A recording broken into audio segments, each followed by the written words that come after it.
หูดให้แน่บริขาดบริขาดมันลืมหูดปะ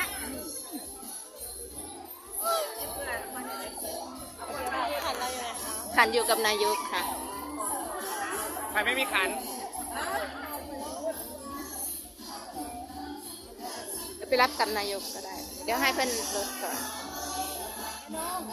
วันไหนที่ว่างๆแวะมาบ้านหน่อยเป็นไร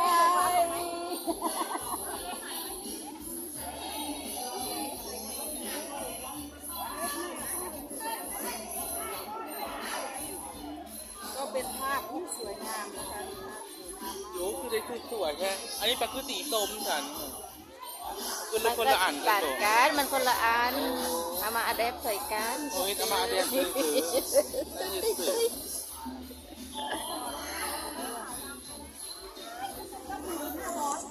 มาถ่ายรูปด้วยกันหน่อย